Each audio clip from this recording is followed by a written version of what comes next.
Hi, everybody. This is Dr. Jeffrey. Today, I want to talk about cholesterol and what cholesterol is and its importance in heart health. So, cholesterol is an important molecule that supplies our brain with fat that is conductive. So, it helps conduct nerve impulses. It helps to provide energy and structural integrity to our cells. Now, the problem is that high cholesterol can lead to problems with your heart health. And so to evaluate for cholesterol, we use something called the cholesterol testing. And that's standard cholesterol testing where you go on HDL, which is the good cholesterol, LDL, which is considered the bad cholesterol, triglycerides, and then we have and total cholesterol, and then we have some fractions, some mathematical equations that we do to get something called a risk ratio, right? So that alone is better than nothing, but it's still not a very good test because we're finding that within the reference ranges, normal reference ranges that are recommended, majority of people will have high cholesterol, and then following that algorithm, they would be put on a statin. For example, myself, I would have high cholesterol following that, and I am in my 30s, and so for me, and for someone else, they might want to evaluate further. And so I don't really use that test. I'd use that test for basic primary care, following up with people, checking in on that. But I like something else better when I can get it because I'd rather have a better tool to evaluate for cardiovascular health than just a standard cholesterol panel. So what I do is something called a LPP test. So lipopolysaccharide tests. And that takes all your cholesterol, fractionates out the good cholesterol, fractionates out the bad cholesterol. And it looks to see if, okay, do you have a certain type of bad cholesterol that is really, really small, dense, and can oxidize very quickly and cause damage to the arteries, for the heart, right? And that's small, dense LDL. And that is the one we're really, really worried about. Not so much the large LDL. Then we have some other things, some other type of lipoproteins, we call them, these are all part of your cholesterol. These are all just mixed in with the cholesterol, right? But cholesterol is very complex, and there's lots of different types of cholesterol. So then we have the remnant lipoproteins. Remnant lipoproteins are also associated with adverse cardiovascular outcomes as well,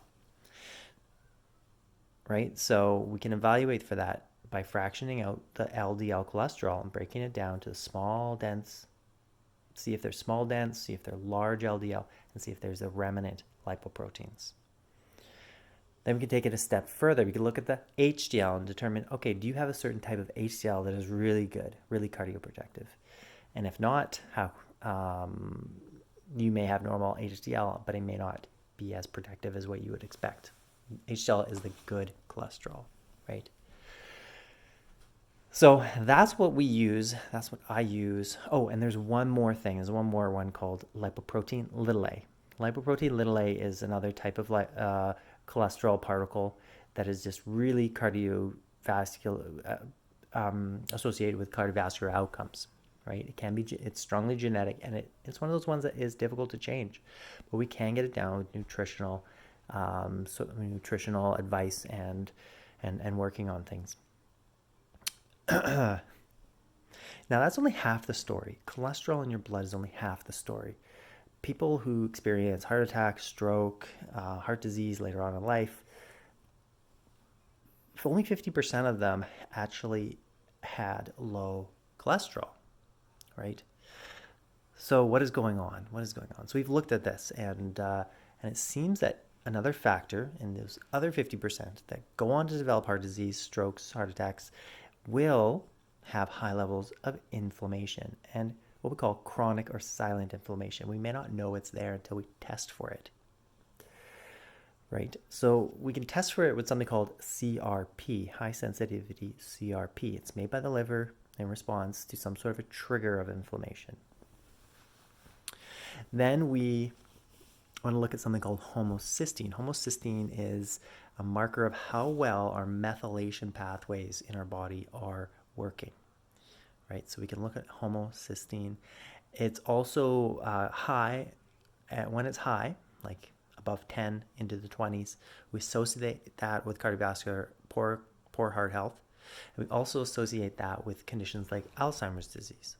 So when that's elevated, it could be due to a variety of reasons. It could be as simple as a B12 or folic acid deficiency, and we need to supplement with that, get it down in a nice narrow range, and get our methylation pathways moving. And methylation pathways are very important for overall health. They're like a central cog in our metabolism.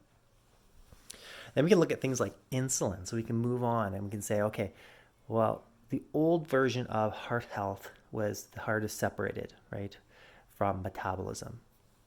But we now know that heart problems are an underlying symptom of metabolic dysfunction and immune dysfunction.